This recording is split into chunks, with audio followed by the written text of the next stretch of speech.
હાજી હાજી. નમો વિતરાગાય. નમો વિતરાગાય. નમો અરિહંતાણમ. નમો અરિહંતાણમ. નમો સિદ્ધાણમ.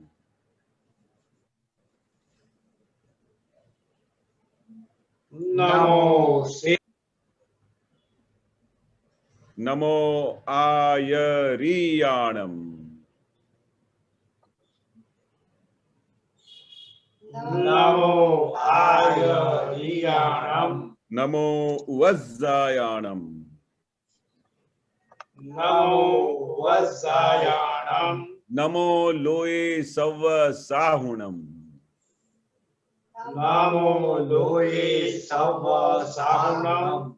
એસો પંચણ મુક્કારો. એસો પંચ નમુકારો. સવ પાવપણાસણો.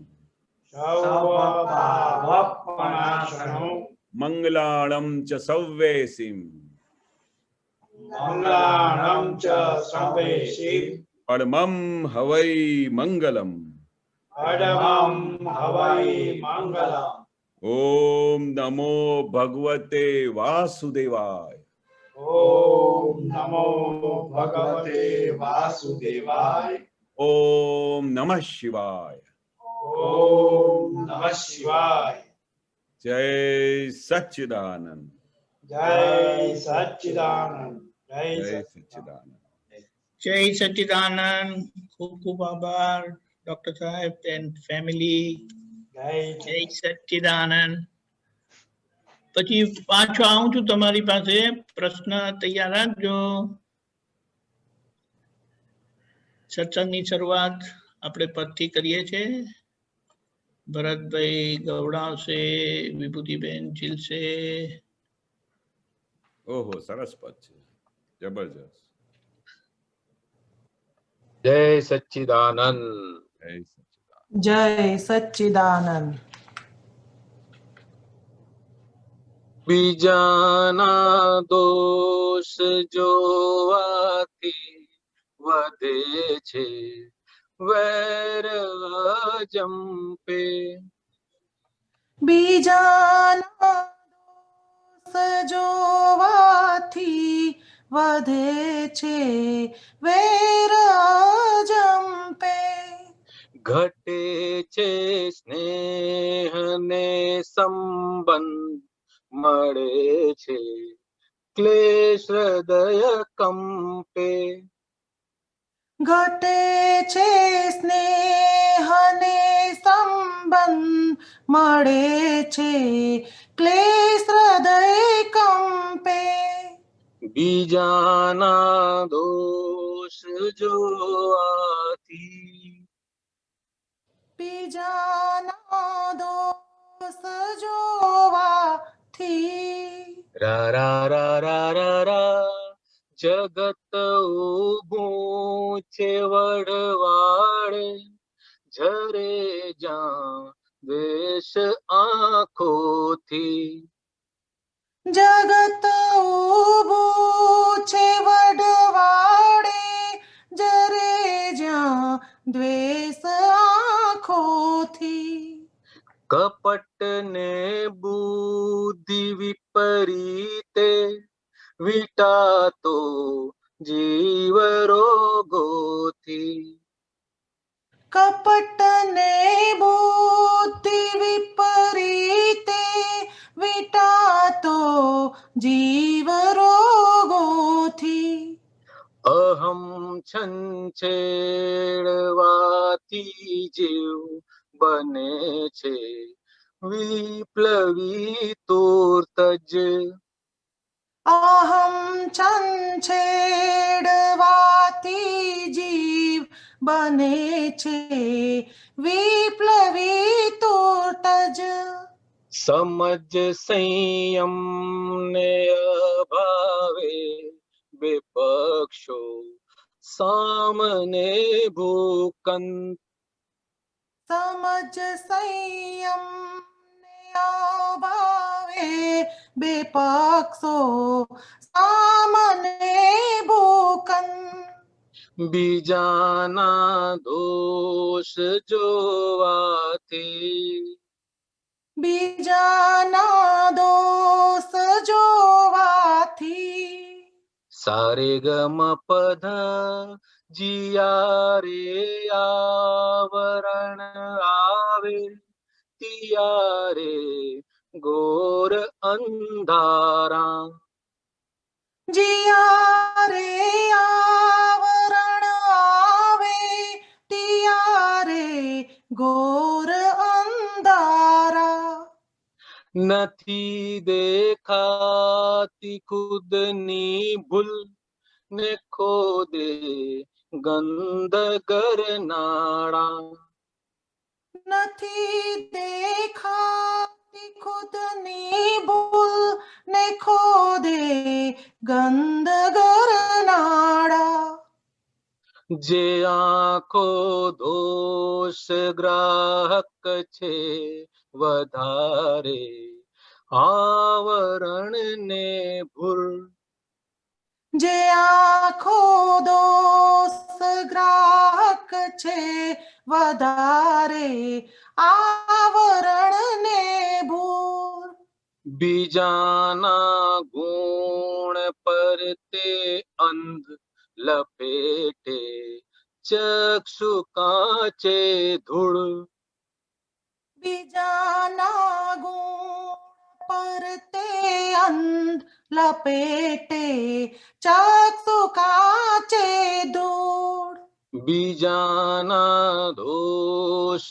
જોવાથી બીજાના દોષ જોવાથી લા લા લા લા લા લા જગતની સર્વ અથડામણ બીજાને આક્ષેપી ઊભી જગતની સર્વ અથડામણ બીજાને આક્ષેપી ઊભી જો ઢૂંઢે કોઈ ખુદની ભૂલ તો શાંતિ વિશ્વ તૂર્ત ઉગી જો ઢૂંઢે કોઈ ખુદની ભૂલ તો શાંતિ વિશ્વે તૂર્ત ઉગી મહામિથ્યાત્વ મોહાંધે ચડેલા આવરણ ગાઢા મહામિથ્યાત્વ મોહાંધે ચડેલા આવરણ ગાઢા બીજાના દોષ જોવાથી પડે છે તન મને ફાટા બીજાના દોષ જોવાથી પડે છે તન મને ફાટા બીજાના દોષ જોવાથી બીજાના દોષ જોવાથી લા લા લા લા લા લા તૂટ્યું જો માનવીનું મન ફરી સંદાતા લાગે યુગ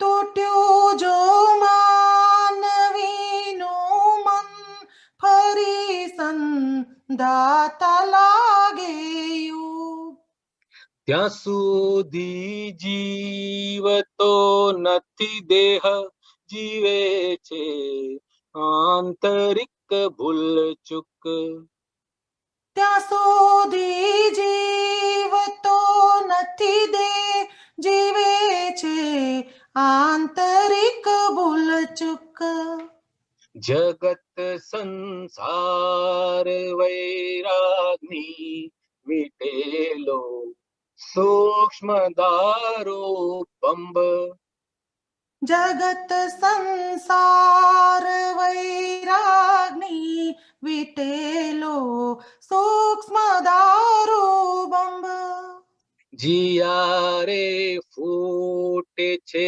ઘરમાં વિનાયો દેય ધરતી કંપ જિયારે ફૂટે છે ઘરમાં વિનાયું ધેય ધરતી કમ બીજાના દોષ જોવાથી બીજાના દોષ જોવાથી સારે ગમ પદ જગત દોષિત છે જ નહીં ઉદય કર મોનો સગડો નાચ જગત દોષિત છે જ નહીં ઉદય કર મોનો સગડો નાચ ગલન વખતે નિહાળી લે ભરેલા પૂરણે કર્યો તો સ્વાદ ગલન વખતે નિહાળી લે ભરેલા પૂરણે કર્યો તો સ્વાદ જુઓ સંસાર મળ કેવો ત્રિપાદો થી ભર્યા ત્રિકરણ જુઓ સંસાર મળ કેવો ત્રિપાદો થી ભર્યા ત્રિકરણ મીટે આ રત્ને રૌદ્ર દિયાન તો કૂદે માયલો ભવરણ મીટે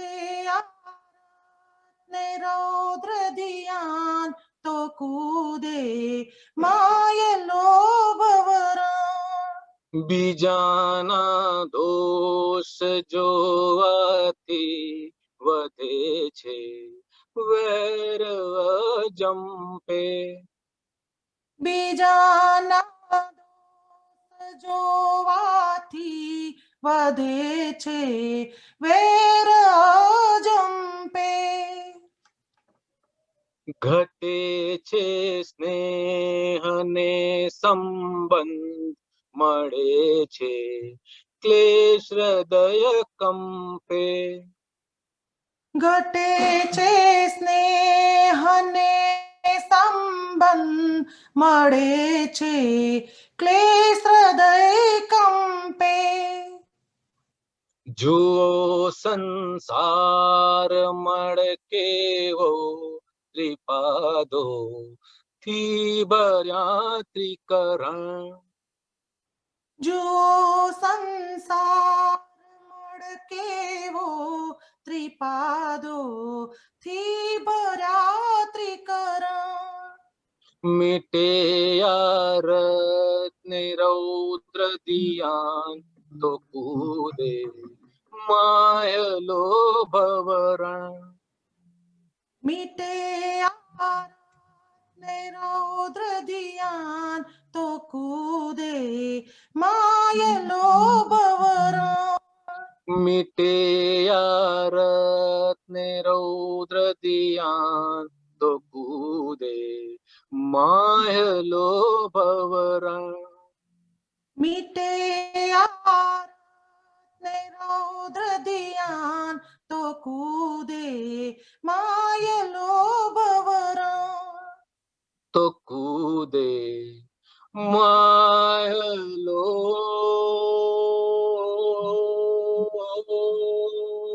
ભવરણ જય સચ્ચિદાનંદ જય જય સચિદાનંદ સચ્ચિદાનંદ જય સચિદાનંદ બહુ સરસ બહુ સુંદર બહુ સરસ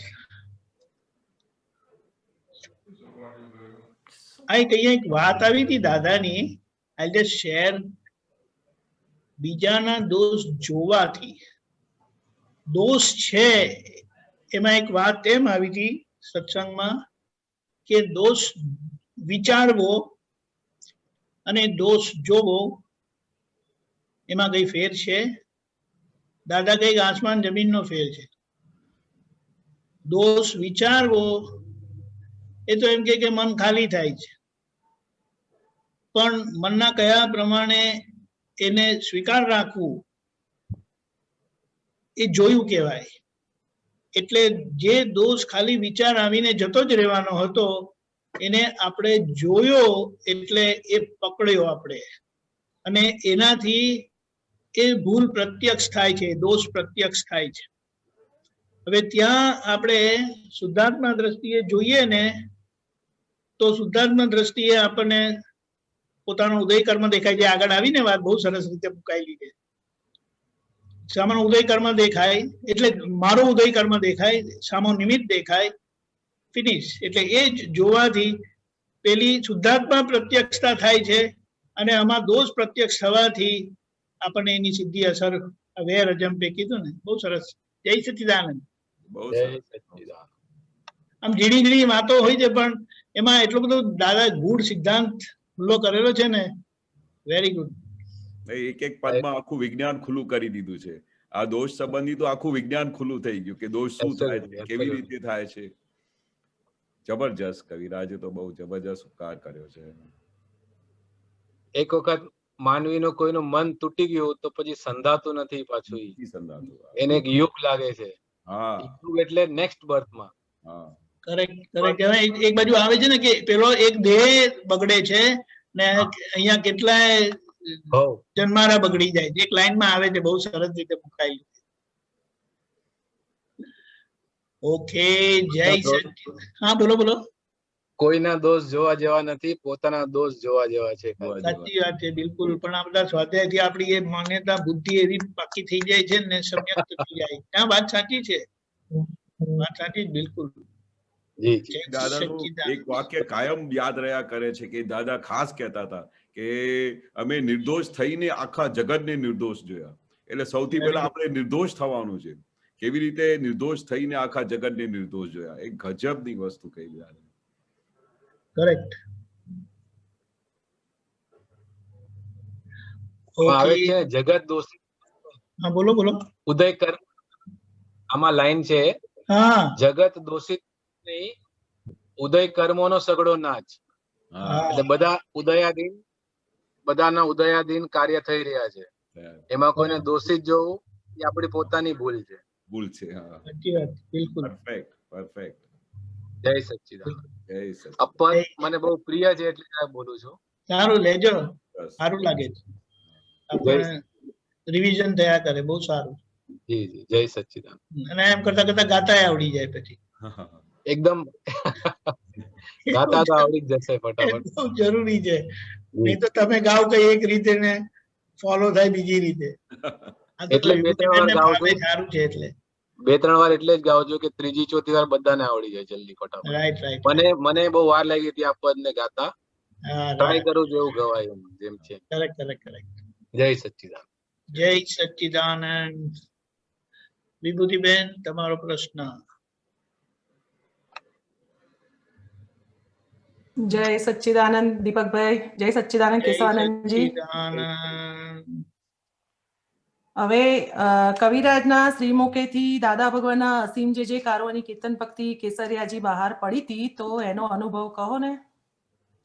અચ્છા, બહુ સરસ બહુ સરસ. હમ. હા, હવે આ આખી વસ્તુમાં તો અમારા જે કવિરાજ છે, જે અમારા દાદા ભગવાનના, અમારા મહાત્માઓના જે રત્ન છે, એનું ખૂબ જ સરસ વર્ણન આવશે. કારણ કે આ તો એવી વસ્તુ છે કે અમે 1969 કવિરાજને દાદાના દર્શન થયા, અને એ દર્શન થયા અને એ 69 દાદાને એમનું જ્ઞાન મળ્યું. અને એ કવિરાજ તો દાદા કહેતા હતા કે અમે કેટલા બધા મહાત્માઓને સામેથી પણ કહેતા હતા કે અમે કેટલા બધા ભાવથી જોડે જ હતા. એટલે કવિરાજ જે આપણા ખાસ ખાસ મહાત્માઓ હતા, તો દાદા તો પહેલી વખત મળે ને તો તરત જ ઓળખી જતા કે ભાઈ આ કયા ભાવના છે, શું છે. તો કવિરાજ તો આપણા દરબારના રત્ન, અને અમારા મહાત્મા માટે, દાદા માટે તો એમનો જબરજસ્ત ઉપકાર છે કે જોતાની સાથે દાદા જોઈ લીધું કે ભાઈ આ તો આપણા, અને આમે નાનપણથી કવિરાજ બધા દેરાસરોમાં ગાતા, મંદિરોમાં જતા, બધા સ્તુતિ ગાતા, તીર્થંકરોની ભજના કરતા, તો એનું તો બેકગ્રાઉન્ડ તો જબરજસ્ત પહેલાથી જ હતું જ નાનપણથી. અને પછી એવામાં દાદા મળી ગયા, અને દાદા તો મળવાના જ હતા ગયા ભવના હિસાબથી, તો એમના દર્શન થઈ ગયા.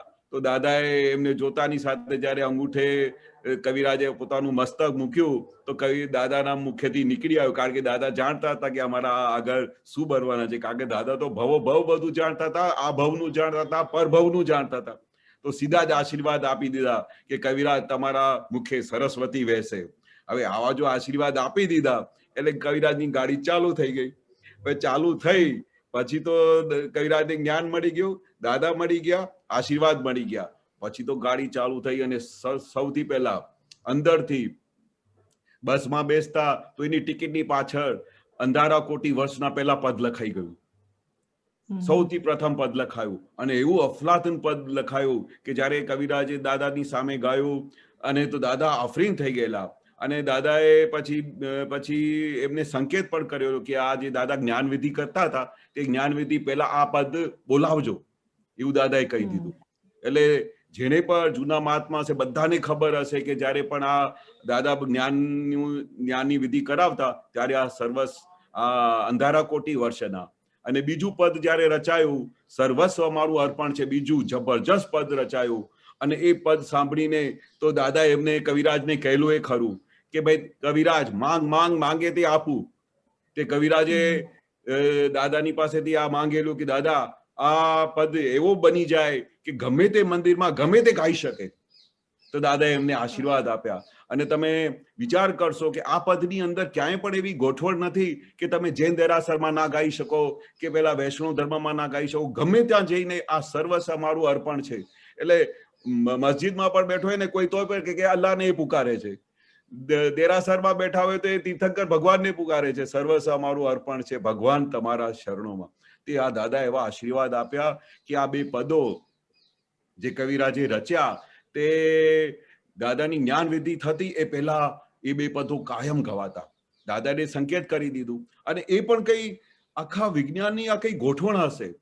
હવે એ જયારે બે દાદાએ પેલું સમર્પણ વિધિ કરાવતા, બધા લોકો સમર્પણ કરી લેતા અને બધાને કહેતા કે હવે તમે હું શુદ્ધાત્મા છું બોલતા રહો.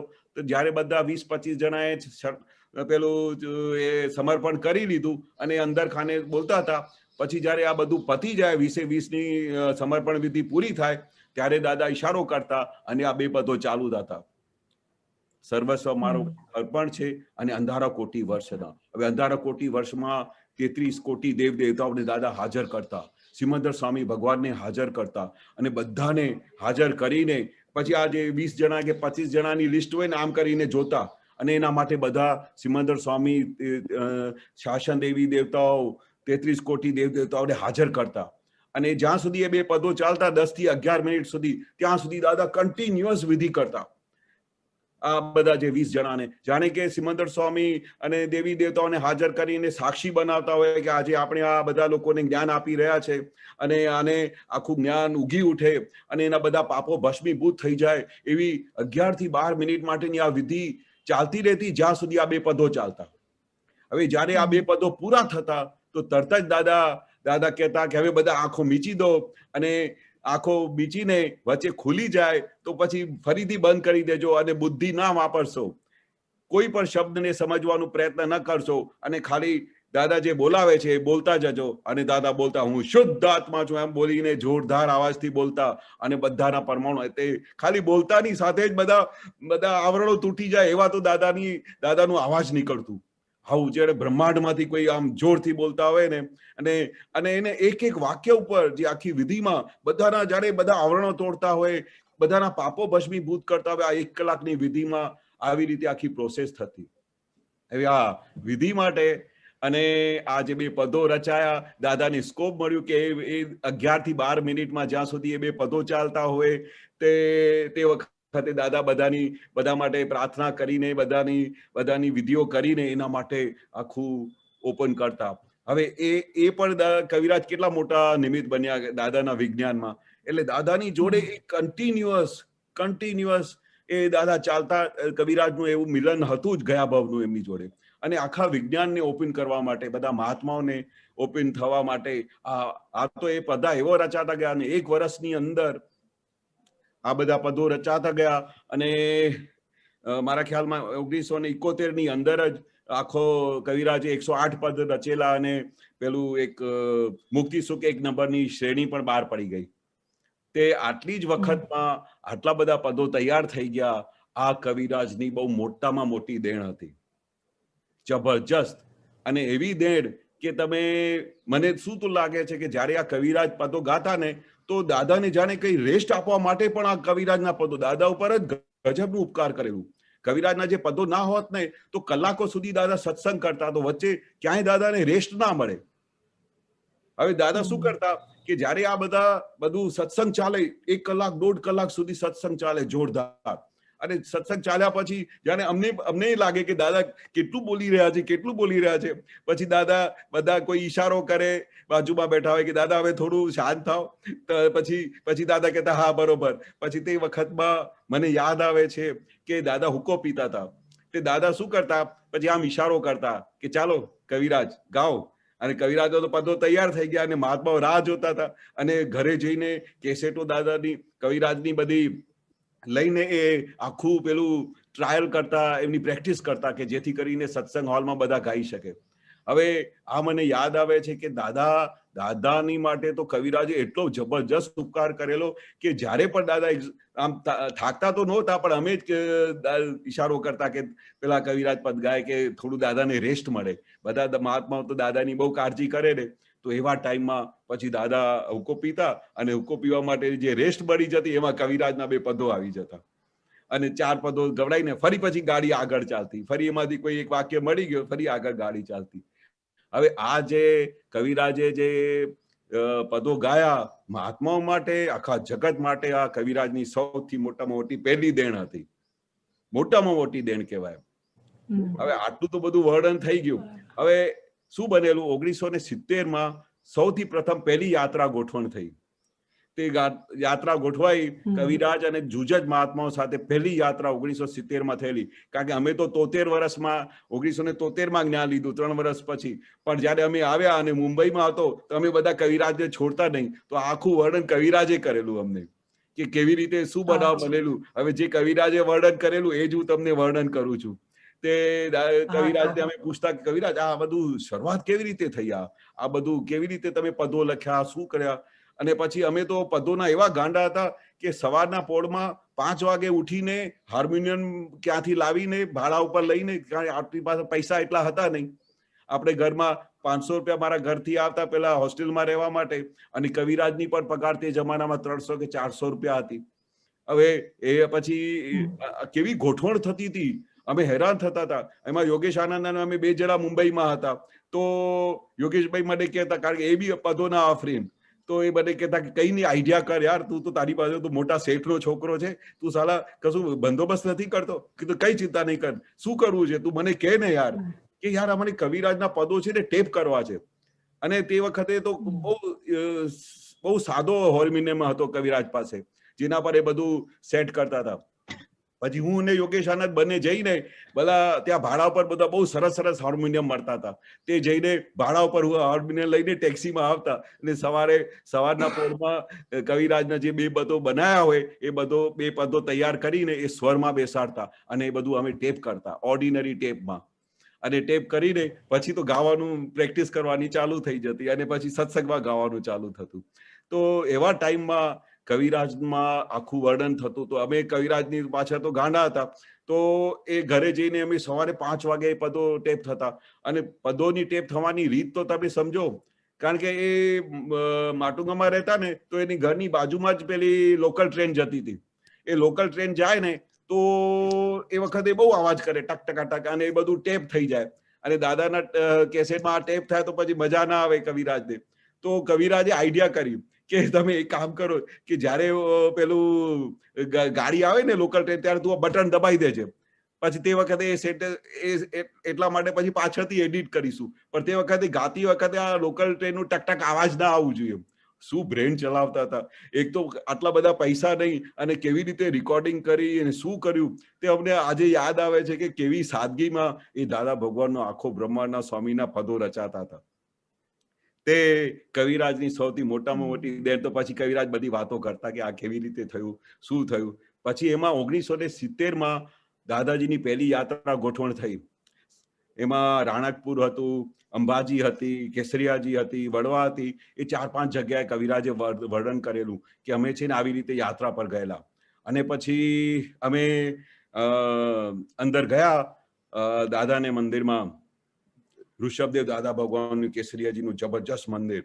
તો આપણે અંદર ગયા દેરાસરમાં અને જ્યારે બે ભગવાન મળતા હોય તો કેવું વર્ણન થાય, કેવી ત્યાં વસ્તુ થાય. એક તો દાદાને એ કે જે ઋષભદેવ દાદા ભગવાને જે અક્રમ આપેલું એ જ દાદા ભગવાન અક્રમ લઈને આવેલા. એટલે બે ભગવાન અને દાદા જ્યારે પણ તીર્થંકર ભગવાનને મળે કે બધા કોઈ પણ તીર્થંકર, અમે સમય શિખરની યાત્રામાં પણ જોયેલું, જે જગ્યાએ તીર્થંકર ભગવાનને મળે ને તો એકદમ ઝૂકીને નમન કરીને એમના પગે આમ કરીને આમ દર્શન કરતા. એ પોતે તીર્થંકરના ઘડવૈયા અને આવા ગજબના દાદા ભગવાન જેની અંદર આખા પ્રગટ થયા હતા અને આખું તીર્થંકરનું વિજ્ઞાન લઈ આવ્યા અને એવા ઋષભદેવ ભગવાનના દર્શન કર્યા. અને પહેલી વખત અને દાદાએ એમને નમસ્કાર કરીને બધી વાતો કરવાની શરૂ કરી હશે. અને આવી કવિરાજ વર્ણન કરતા હતા. અને દાદા છે ને કન્ટિન્યુઅસ આમ વિધિ કરી રહ્યા હતા. તે વખતે એની અંદર પ્રાણ પ્રતિષ્ઠા કરી રહ્યા હતા. ઋષભદેવ ભગવાન સાથે વાતો કરી રહ્યા હતા કે અમે એ જ અક્રમ વિજ્ઞાન બધાને આપીએ છીએ, તમારા દર્શન કરવા જે કંઈ પણ બધા આવે એમને આ અક્રમ વિજ્ઞાન ફળે એવી બધાને આશીર્વાદ આપજો, બધાને તમે હાજર થજો, એવી બધી વાતો કરતા હતા. હવે જ્યાં આ કવિરાજ વર્ણન કરે છે કે આવી રીતે અમારી ઋષભદેવ દાદા ભગવાન સાથે વાત ચાલી રહી હતી, એટલામાં કવિરાજના મુખેથી આ નીકળી આવ્યું, દાદા ભગવાનના અસીમ જય જયકારો. એવું ગજબનું દાદા વર્ણન કરતા હતા કે એવું સ્વર નીકળી આવ્યું કે એ જયારે સ્વર નીકળીને કન્ટિન્યુઅસ કવિરાજે 1 કલાક સુધી ત્યાં ગાયું દાદા ભગવાનના અસીમ જય જયકારો. અને તે વખતે તો જાણે ઋષભદેવ ભગવાન જાણે હાજર થઈ ગયા, દાદાને હાજર કરી દીધા. અને ત્યારે જયારે 1 કલાક પ્રદક્ષિણા કરી અને ત્યારે જ દાદાએ કવિરાજને કહ્યું, કવિરાજ તમે આ જગતને બહુ મોટામાં મોટી પુણ્ય કર્યો છે, જગતને બહુ મોટામાં મોટી દેન આપેલી છે. આ કવિરાજની બીજી દેન હતી. આ જગત પર તમે મોટો ઉપકાર કર્યો છે. દાદા એ શબ્દ હતા કે તમે જગત ઉપર આ મોટામાં મોટો ઉપકાર કર્યો છે કે તમે આ ગજબનું ગાઈને આ કર્યું છે. હવે એ ઉપકાર જ કહેવાય ને, કેટલો મોટો ઉપકાર. જ્યારથી આ કવિરાજે આ દાદા ભગવાનના અસીમ જય જયકારો શરૂઆત કરી ત્યાંથી આજ દિવસ સુધી આ દાદા ભગવાનના અસીમ જય જયકારો ચાલી રહ્યું છે. અને દાદા ભગવાનને અમે હાજર કરી રહ્યા છે અને દાદા ભગવાનને સાક્ષાત જોઈ રહ્યા છે. પછી તો દાદા ભગવાન સત્સંગમાં આવતા. સત્સંગ અમે તો આવીને બધું જોયેલું, અમે તો આવીને કવિરાજની પદોની બધી આ રમઝાડ જોયેલી, દાદા ભગવાનના અસીમ જય જયકાર જોયેલી. પણ આ જે 3 વર્ષ પાછળ કવિરાજની હાજરીમાં આ બે બધા બહુ મોટી દેણ તૈયાર થઈ ગયેલી, તે અમારા બધા મહાત્માઓ માટે બધું જોવાનું આવ્યું. હાથમાં જાણે બધી વસ્તુ તૈયાર થઈને મળેલી કે જાઓ હવે આ મોક્ષ જવાનો બહુ મોટો રસ્તો ખુલ્લો કરીને આપી દીધો છે. અને ત્યાર પછી દાદા ભગવાન સત્સંગમાં ઇન્ટર થતા અને પેલું ઇન્ટર થતા અને જતા આ દાદા ભગવાન અસીમ જય જયકારો બોલાવતા તે આ દિવસ સુધી ચાલી રહ્યું છે. આ છે આખી કેસરિયાજીની હિસ્ટ્રી કવિરાજ સાથેની. જય સચ્ચિદાનંદ.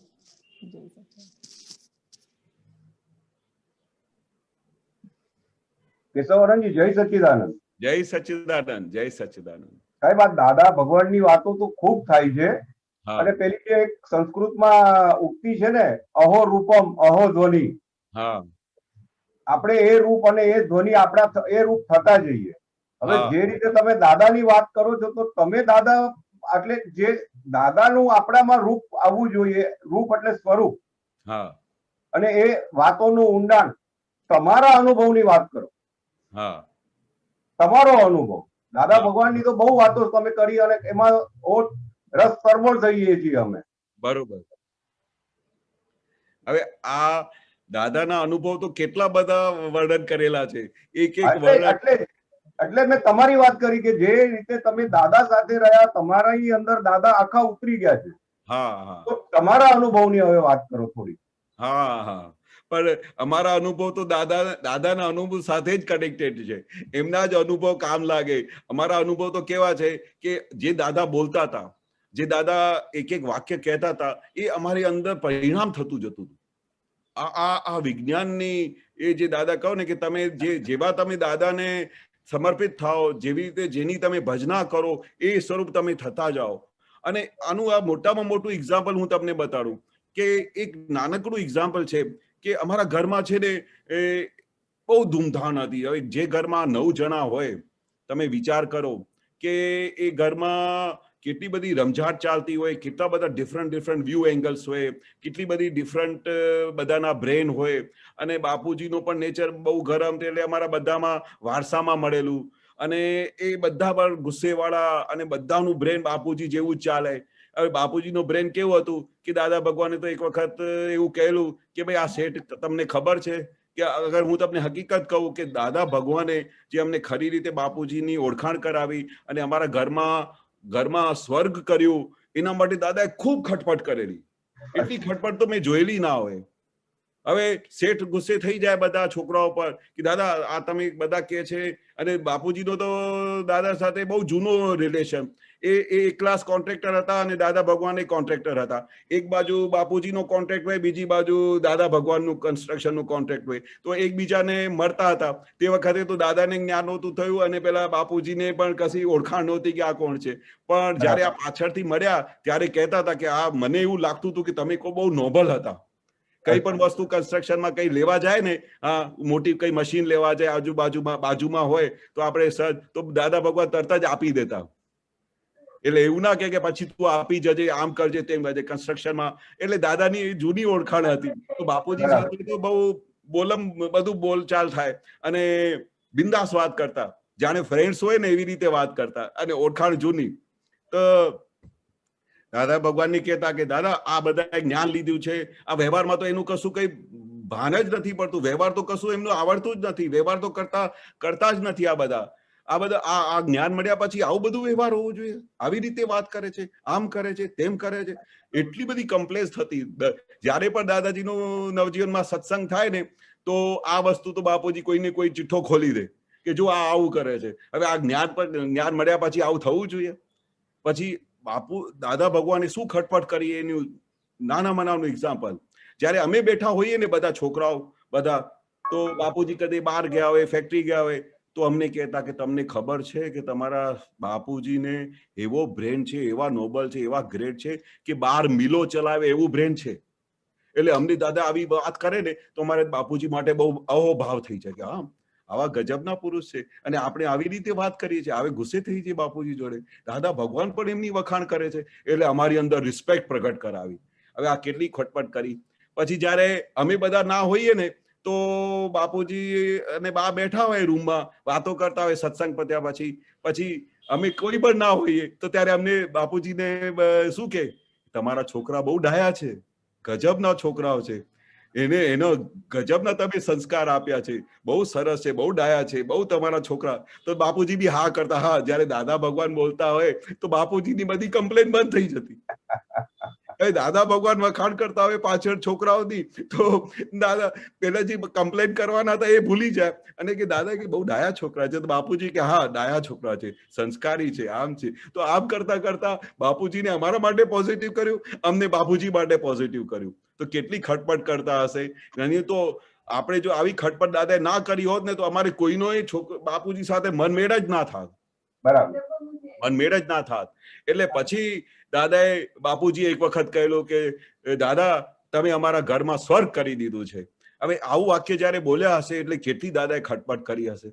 હવે આ મોટામાં મોટું તે ત્યારે એક દિવસે હું પ્રેઝન્સ નહીં હતો ત્યાં, તો જે તમે પ્રશ્ન પૂછ્યું ને કે તમારે શું અનુભવ થયું, તો અમે દાદાને જયારે પ્રેમ સ્વરૂપ જોયેલા, અમારે બાપુજી જોડે વાત કરતા, અમારી સાથે નાના એક બાળકની જેમ વાત કરતા, એટલા બધા પ્રેમ સ્વરૂપ થઈ ગયા. તો અમારું આખું ચલણ બધું બદલાઈ ગયું, આખું અમારું વર્તન બદલાઈ ગયું. અમારે એકબીજા સાથે જબરજસ્ત રિસ્પેક્ટ વધવા માંડી. અને પછી છેવટે એક દિવસે, અને હું એકલો જ હતો તે વખતે, તે જમાનામાં કે જે હું આપતો પુત્ર થવા માટે નીકળી ગયેલો. અને તો હું આખો દિવસ બધી ભાભીઓ બધા જણા મને પૂછપૂછ કરે કે ભાઈ દાદા આના માટે શું કહેતા હતા, આ શા માટે થાય છે. હું બધાની સાથે મનમેળ કરવામાં હું પણ બહુ જાતે નિમિત્ત બનતો. અને જેવી રીતે દાદા પ્રેમ સ્વરૂપ થયા તો અમને પ્રેમ સ્વરૂપ તો થવું જ પડે ને. એટલે એક દિવસ આજે વાત કરું છું કે દાદાનું મિરેકલ શું થયેલું કે એક દિવસ બાએ પૂછેલું દાદા ભગવાનને કે દાદા ભગવાન આ કેશવ પર બધા ઘરમાં રાજી કેમ રહે છે, કેશવ પર બધા રાજી કેમ રહે છે. તો દાદાએ કહ્યું કે કેશવ પર મારા 4 હાથ છે અમારા હોલની અંદર, અને હું ત્યાં હતો નહીં તે વખતે હું નાઇજીરિયા ગયો હતો. અને પછી તો મને બાએ તરત જ ફોન કર્યું ત્યાં કે ભાઈ આ ચિઠ્ઠીમાં પણ લખ્યું કે દાદા ભગવાન એવું કહેતા હતા કે તમારા ઉપર મારા 4 હાથ છે એટલે તારા પર. કારણ કે બા આમ બધા ઘરમાં જે કહે ને કે બધા મારો વ્યવહાર જ એવો થઈ ગયો, મારું વર્તન એવું થઈ ગયું. દાદાનું પ્રેમ સ્વરૂપ જોઈને અમે અંદર ખાને બધું બદલાવ થવા માંડ્યું, ઝઘડા બધા બંધ થવા માંડ્યા. તો એવું બધું દાદાએ કર્યું હશે અને કેવી રીતે આખું અંદર વર્તન સાફ થયું હશે. ત્યારે દાદાએ કહ્યું હશે કે આના પર 4 હાથ છે. અને જેવી રીતે દાદાએ કહ્યું એવી રીતે બધાને હજુ વધારે અમારા પર ભાવ વધી ગયો. એટલે આવી રીતે દાદા છે ને આવી રીતે અંદર આખું પરિવર્તન કરતા હતા, આખા એક ના હૃદયને વશ કરતા હતા, જેથી કરીને એનું વર્તન બદલાઈ જાય, એનું વ્યવહાર બદલાઈ જાય. નહીં તો આવું વ્યવહાર બદલવું મહા મુશ્કેલ છે.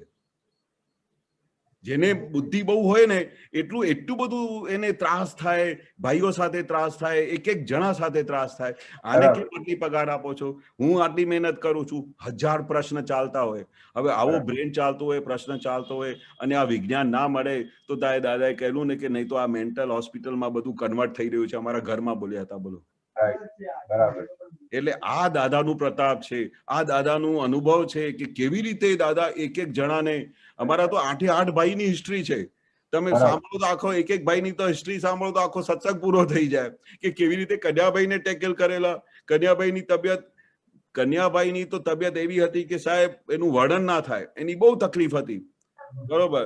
અને એવી તકલીફ કે ઘણી વખતે તો એને સુસાઇડ જેવું થઈ જાય કે ભાઈ મારે તો સાલું ગોળીઓ લઈ લઉં ને આવું કરેલું પણ ખરું.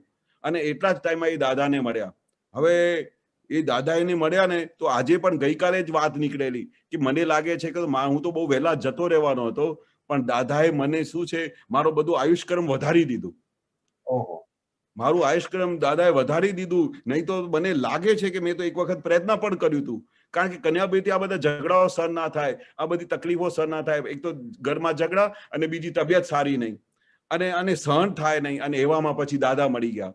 અને દાદા મળી ગયા પછી તો દાદાની અંદર જે લાગી ગયા સાહેબ, આજની તારીખમાં પણ હું એમને જોઈને આફરીન થઉં છું કે યાર ધન્ય છે અમને કે જે દાદાની જે એમને લગન લાગેલી છે. કવિરાજના કેટલા બધા પદો કંઠસ્થ છે. અમે 100 વખત ગાયેલા હશે પણ અમારે એકે પદ કંઠસ્થ થયો નથી. પણ એને કવિરાજના એટલે કેવી દાદા એના પર કૃપા કરી છે. આખો દિવસ દાદામય રહે છે.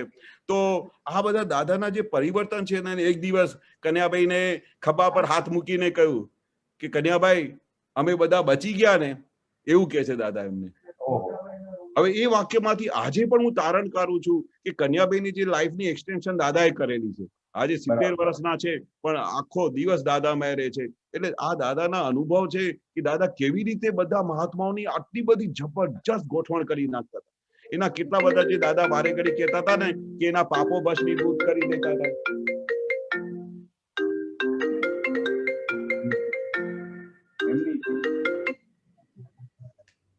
એ જે દાદા કહેતા હતા ને કે બધા પાપો ભસ્મીભૂત કરી દેતા હતા, બધાની અંદર બધું ચેન્જ કરી નાખતા હતા, આનું વર્તન ચેન્જ કરી નાખતા હતા, વ્યવહાર ચેન્જ કરી નાખતા હતા.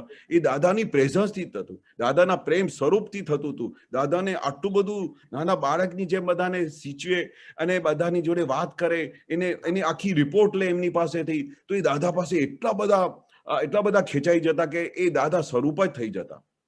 અને એ દાદાની આટલું જબરજસ્ત ઐશ્વર્યની હાજરીનું મહાત્મ, જેથી કરીને આખું અંદર પરિવર્તન થતું હતું એક મહાત્માઓની. સાહેબ એક મહાત્માઓની અંદર જે પરિવર્તનની વાતો છે ને એ દાદાની ખાલી પ્રેઝન્સથી અને એના પ્રેમ સ્વરૂપથી અને એની કૃપાથી બધું થતું હતું. બરાબર. જય સચ્ચિદાનંદ. જય સચ્ચિદાનંદ. જય.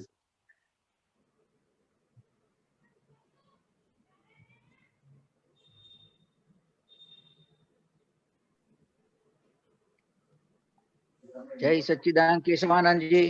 જય સચ્ચિદાનંદ, જય સચ્ચિદાનંદ.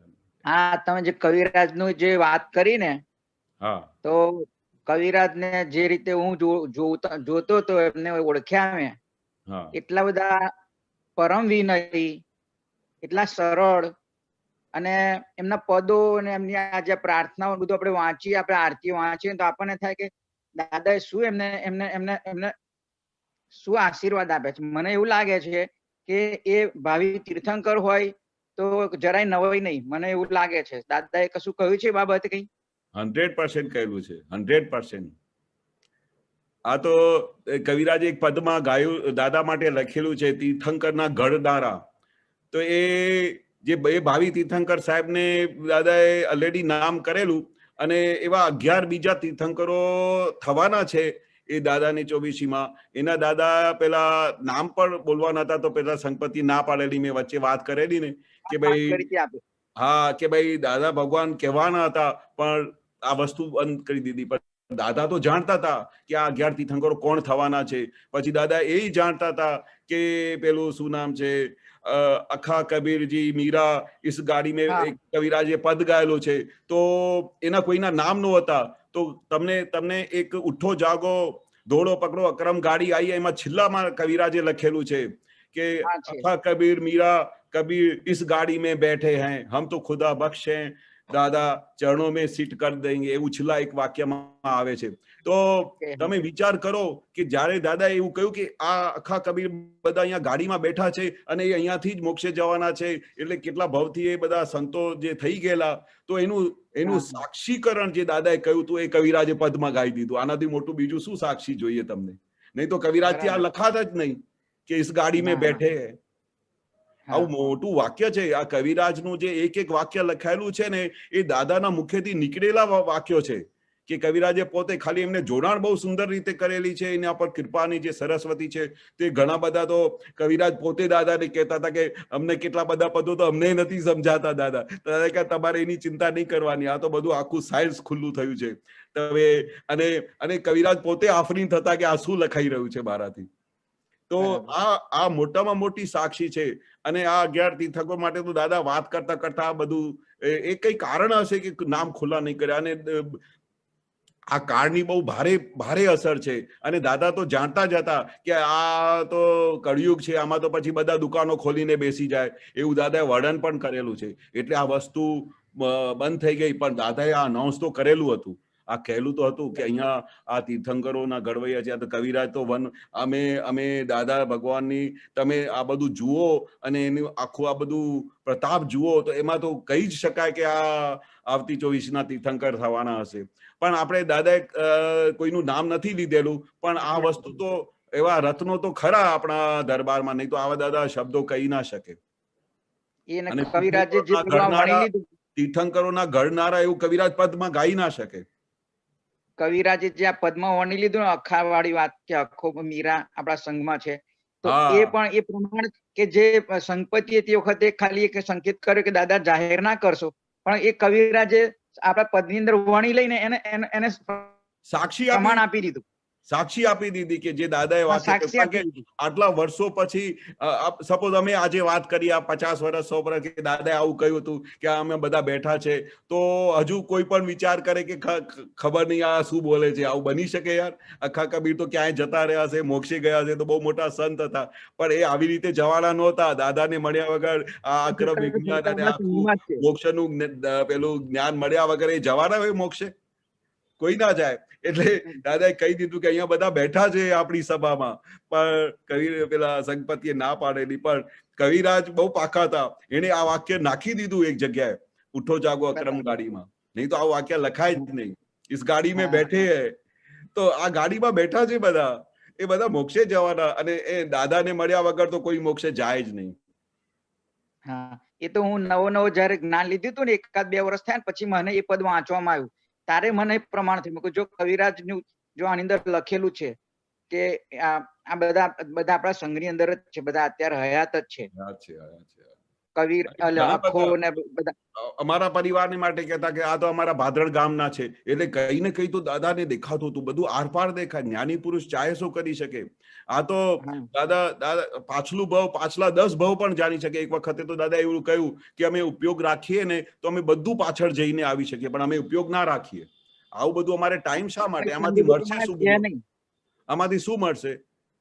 એવું અમને કહેતા હતા. જયારે ઘણા બધા કહેતા હતા કે દાદા કોને દાદા ક્યાં છે, કોણ છે, એટલે બધાને બધું આનંદ થાય કે અરે હું આખો છું, હું કબીર છું, એવું કોઈને ખબર પડે તો ગયા ભાવનો આવું છું તો એની પછી ગાડી કઈ જુદી પાટે ચાલે. એક તો દાદા બધું અહંકાર કાઢતા હોય, મોહ કાઢતા હોય અને બધી વસ્તુ કાઢતા હોય, અને પછી બીજી વસ્તુ પછી અંદર ઉમેરી જાય તો મોક્ષ ક્યાં જતું રહે? એ તો પોતાની નામનામાં જતો રહે, બધાને કે કરે. ખબર નહીં કઈ તો સિક્રેટ હશે, અને સંગપતિ નિમિત્ત બન્યા એટલે બધાના નામ નહીં બોલાવવામાં આવ્યા. પણ એ પણ બધાને ખબર તો પડી ગઈ કે આ કઈ સભા કઈ જેવી તેવી સભા નથી. આ જ્ઞાની પુરુષની જે સભામાં બધા અમે ભેગા થયા છે કે જેવા તેવા લોકો નથી. આ બધા મોક્ષગામી જીવો છે. મહાવીરની સભામાં બેસીને આવેલા છે. એવું પણ દાદાએ કહેલું કે આ બધા જુઓ છો ને, આ બધા મહાવીરની સભામાં બેસીને આવેલા છે. ચટણીની સુખ માટે અહીંયા આવી ગયા. હવે દાદાનું દર્શન કરીને હવે સીધા બધા મોક્ષે જવાના છે. ના, બરાબર છે, એ તો છે જ, સાચું છે. એ તો અનુભવ થાય છે કેટલી વાર. હરેન્દ્રભાઈ કહ્યું ને કે તમે એક બાપાને પૂછો ને તો એને અંદરથી પાર વગરના અનુભવ થતા હશે કે દાદા કેવી રીતે આ કરતા હતા, શું કરતા હતા, મને દાદા સાથે શું અનુભવ થતું હતું, આ જગ્યાએ અમને દાદા કેવી રીતે અમારા કામ કરી નાખેલા. બધાને અચરજ થતું. અમે પોતે અચરજ પામતા. કવિરાજે લખ્યું છે કે ભાઈ કેવું બધું આ જ્ઞાન પ્રગટ થયું. કવિરાજ સાહેબ પછી આપતા પુત્રો અને જે બધા સન્નિષ્ઠ બધા મહાત્માઓ જે છે ને, હું બધા એમાંથી પણ એ 11 માંથી ગમે ત્યાં હોઈ શકે. પણ આપણે દાદા કહેતા હતા આમાં પડવાનું નહીં. જો દાદાને ખુલ્લું કરવું હોતું તો થઈ જાત, પણ દાદા કે આમાં શું પડવાનું નથી. આપણે હજુ ઘણું બધું માલ સાફ કરવાનું છે. અંદર બધી ઘણી બધી ડેબિટ બેલેન્સ લઈને આવ્યા છે.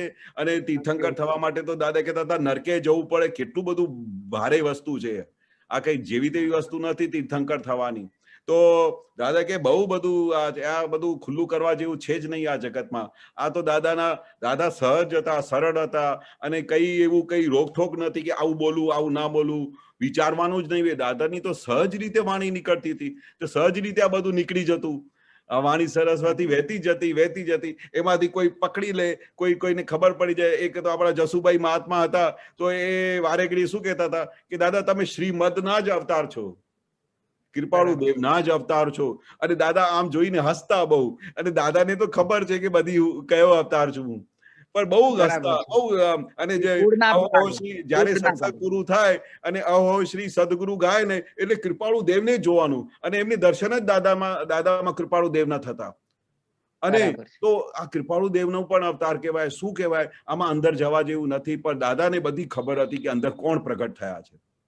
કેટલા બધા ભાવનું બધું દાદા કઈ સંશોધન કરીને પૃથ્થકરણ કરીને આખું વિજ્ઞાન પ્રગટ થયું છે. એ તો સત્સંગની એક વાતમાં હતું. દાદા ભગવાન આપણે એક કોઈને ત્યાં ગયા હતા તો કે છે આ રણછોડ રાય જ છે કે છે, આ શ્રી કૃષ્ણ જ છે, અહીંયા આગળ જ દર્શન કરી લો શ્રી કૃષ્ણના. એ તો જેને જેવી શ્રદ્ધા છે ને એને એવો ભાવ પૂરો કરે. કરતો. હા, એ અમારા બા કેટલા દિવસ સુધી જ્ઞાન નહોતા લેતા. એને તો કે આ ભગવાન કેવી રીતે બની શકે. અને બા બધું જાણતા હતા દાદા કે ભાઈ આ બધા ઘરમાં બધા જ્ઞાન લઈ લીધું છે કે બા અને બાપુજી બાકી છે. કારણ કે એમને બીજા કોઈ ગુરુ કરેલા હોય ને, તો એ જમાનામાં એવું હતું કે અમે ગુરુ કરેલું છે તો પછી બીજો કોઈ ગુરુ ના કરવાય. તો દાદા કહેતા કે અમે ગુરુ થતા જ નથી. તો એ વસ્તુ એમને સમજાય નહીં. એ કૃષ્ણના બહુ ભક્ત હતા અમારા બા. એટલે આખો દિવસ કૃષ્ણને જોયા કરે, એમની જોડે વાતો કર્યા કરે. હવે બહારનું જયારે ટાઈમ પૂરું થઈ ગયો, દાદાએ જોઈ લીધું કે એમને રાત્રે દર્શન આપ્યું.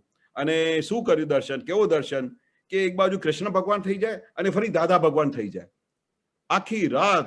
તે પછી બા સવાર કે મને હમણાં જ દાદા પાસે લઈ જાઓ. એ દાદા ભગવાન એ જ કૃષ્ણ ભગવાન છે. મને હમણાં ત્યારે દાદા પાસેથી જ્ઞાન લઈ લીધું તરત. એટલે દાદા તો કેવા છે કે જેને જે વસ્તુ જોઈએ ને એને દર્શન આપી દે. નહીં તો આવું દર્શન ના આપે તો બા જ્ઞાન જ ના લે કે કૃષ્ણ ભગવાન તો કૃષ્ણ ભગવાન છે. આ દેહદારી કેવી રીતે ભગવાન બની શકે? આખા સાક્ષાત પરમાત્મા આવું એમને એક્સેપ્ટ થાય નહીં ને બુદ્ધિની પ્રમાણે. અને એને નાનપણથી એની જ ભક્તિ કરી હોય અને પછી આ દાદા એવા દર્શન આપે તો વાત ખલાસ. પછી તો જે બહારની લગ્ની લાગેલી એને બીજી આખી દુનિયા દેહ છોડ્યા સુધી 95 યર્સ સુધી દાદા સિવાય એની કશી વસ્તુ કોઈ દિવસે યાદ જ નહોતી. હા એવા દાદા દર્શન આપતા હતા બધાને, હા, બધાના ભાવ પૂરા કરતા. ભાવ પૂરા કરે. જય સચ્ચિદાનંદ. જય જય સચ્ચિદાનંદ, સચ્ચિદાનંદ. જય સચ્ચિદાનંદ.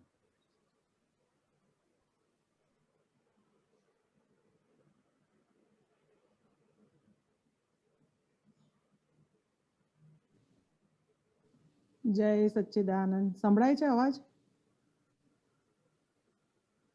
અવાજ સંભળાય છે? હા હા, મને તમારો નથી આવતો. અવાજ નથી આવતો?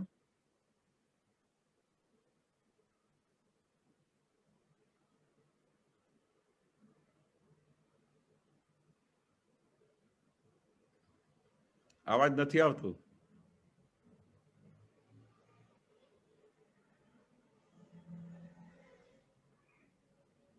તમારો અવાજ નથી આવતો, રીસ્ટાર્ટ કરો.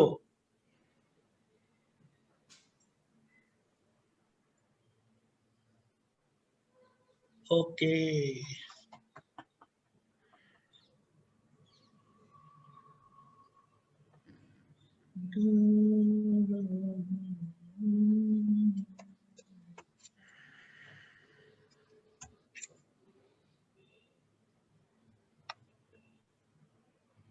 કે મારી ગીતાબેન ચૂપ છે?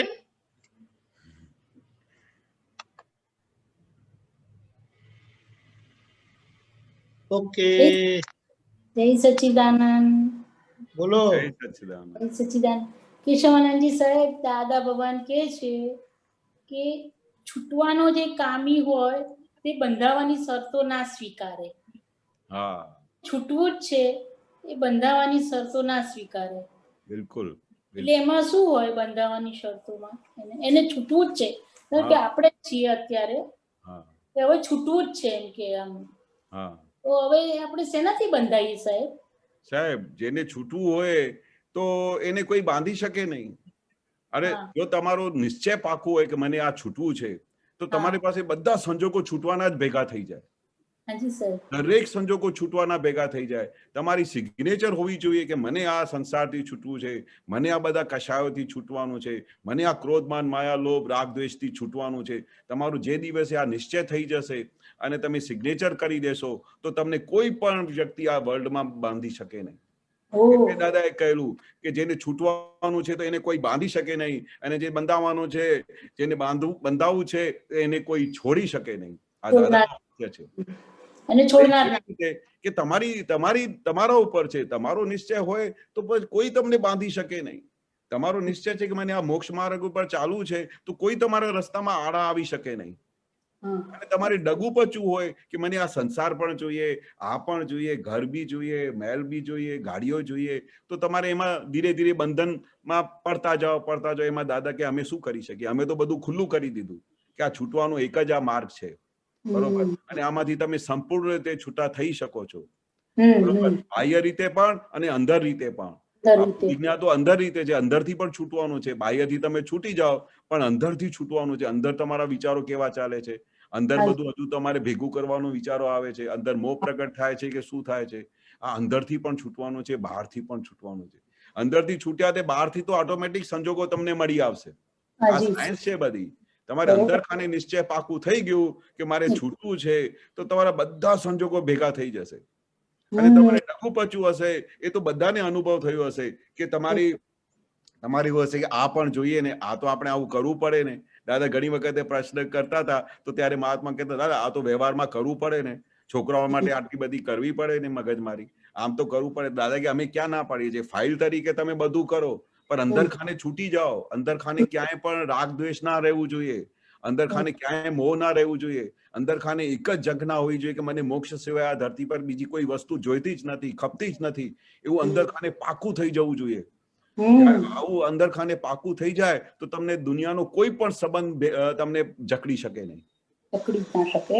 તમારા હસબન્ડ હોય, વાઈફ હોય, બાળકો હોય, કારણ કે એક તો જબરજસ્ત વિજ્ઞાન ઉભું કર્યું છે કે અમારા ફાઇલો છે. એની અંદર શુદ્ધાત્મા છે, અને આપણે અંદર ખાનેથી જે સિગ્નેચરો થયેલી છે ને એ હવે ભૂસી નાખવાની છે, ભૂસી જ કાઢવાની છે. બરોબર. જેવી રીતે ભૂસતી જશે એવી રીતે તમે બધા બંધનોમાંથી મુક્ત થતા જશો, તમને સ્વતંત્રતા અનુભવ થશે, તમને મોક્ષ અનુભવ થશે. એટલે તો દાદાએ કહેલું ને કે મોક્ષ કઈ પેલું આગળ જઈને મળવાનું છે, એ તો છેલ્લી સ્ટેશન છે, પણ મોક્ષ તો હમણાં તમારે અનુભવમાં આવી જવું જોઈએ આ વિજ્ઞાન મળ્યા પછી. એવું મેં વિજ્ઞાન આપેલું છે, હમણાંથી તમને મોક્ષનો અનુભવ થઈ જવું જોઈએ એવું મેં તમને વિજ્ઞાન આપ્યું છે. એક્ઝેક્ટલી મોક્ષનો અનુભવ થાય જ છે. હા, તમે અહીંયા બેઠા હો ને તો આખો દિવસ દાદાનું તમને સ્મરણ થયા કરે, દાદાના એક એક વાક્ય તમારે અંદર પરિવર્તન થયા કરે. અમારે તો શું છે, 24 કલાક દાદાજી જોડે વાતચીત ચાલ્યા કરે છે. આ મારો અનુભવ કહું છું કે અમને એવું લાગે કે અમે દાદાથી એક સેકન્ડે મુક્ત. જેવી રીતે અમે દાદાની ત્યાં હાજરીમાં ત્યારે રહેતા હતા ત્યારે સૂક્ષ્મ રીતે અમે દાદા સાથે આખો દિવસ વાતો ચાલતી હોય, અને કંઈ પણ કરવાનું હોય ને તો એ હું વાત કરું છું, મારે તો એવું જ રહ્યા કરે છે કે દાદા આ વસ્તુ હમણાં આવી છે, હવે આનો નિકાલ કેવી રીતે કરીએ, આ બહુ કોમ્પ્લિકેટ વસ્તુ આવી છે. પછી દાદા 5 જ મિનિટમાં જવાબ આપી દે. બોલો તો કેટલા હાજર થતા હશે. આવી રીતે કરી નાખ, જાણે કે મને સંકેત કરતા આવી રીતે કરી નાખ, અને એ વસ્તુ 100% કરેક્ટ જ બને. બોલો એક્ઝેક્ટ થઈ જાય. એટલે તમે જેવી રીતે દાદાને જોવા માંગો છો, જેવી રીતે દાદાને બાજુમાં રાખવા માંગો છો, દાદાને સૂક્ષ્મ રીતે હાજર રાખવા માંગો છો, કેવી રીતે તમારે આ છૂટવા માટેના બધા પ્રયાસો કરવા માંગો છો, એમાં તમારી જ નિશ્ચયની વાત છે, તમારી જ સિગ્નેચરની વાત છે. બાકી તો દાદા હાજર બેઠા છે. વારે ઘડીએ કહેતા હતા માંગે જે આપું. અમને એક છેલ્લી વસ્તુ તમને વસ્તુનું વર્ણન કરું કે જ્યારે દાદાના દેહ વિલયનો ટાઈમ આવી ગયો ને તો દાદાએ કોઈને વાત જ નહીં કરેલી, અને અમને બધાને એવું જ લાગતું હતું કે 2005માં તો હજુ દાદા સુધી અમારે વારે ઘડીએ બધા મહાત્માએ સાઈન પણ કરાવી લીધેલી કે દાદા તમે કહો છો કે 2005માં આખું જગતનું કેન્દ્ર થઈ ગયું હશે તો તમે હાજર હશો ને અમારી જોડે. તો દાદા કહેતા હતા હા અમે હાજર રહીશું, અમે હાજર હોઈશું. હવે બોલો આટલી બધી સિગ્નેચર કરી આપી હોય તો દાદાની જયારે તબિયત બગડી તો કોઈને એવી તો કેટલી વખત તબિયત બગડી તો કોઈને ખબર પડે કે દાદા કઈ જવાના છે આજે? કોઈને ખબર પડવા નહીં દીધેલી. બરોબર. પણ એવા ટાઈમમાં દાદાની ખબર પડી ગઈ કે હવે ટાઈમ જવાનું થઈ ગયો છે, પણ કોઈને પણ વાત કરી નહીં. પણ જૂજ જે મહાત્મા હતા, જે ખાસ મહાત્મા હતા, એમને વારે દર્શન કરવા માટે બોલાવતા તો એમને પૂછતા કે તમને કશું જોઈએ? હવે એમાંથી અમારા બા ને બાપુજીને પાછળથી તારણ નીકળ્યું કે દાદા એટલા માટે કહેતા હતા કે દાદાને ખબર હતી કે ભાઈ હમણાં હવે જવાના છે, તો બધાને બોલાવીને પૂછતા હતા કે તમને કશું જોઈએ? કે દાદાએ પછી એવું ના કે બધા જે મહાત્માઓ કે તમે વગર કીધે જતા રહ્યા અને તમે મને ચાન્સ નહીં આપ્યું, કે તમે મને ચાન્સ આપ્યો તો બધું માંગી લેત ને.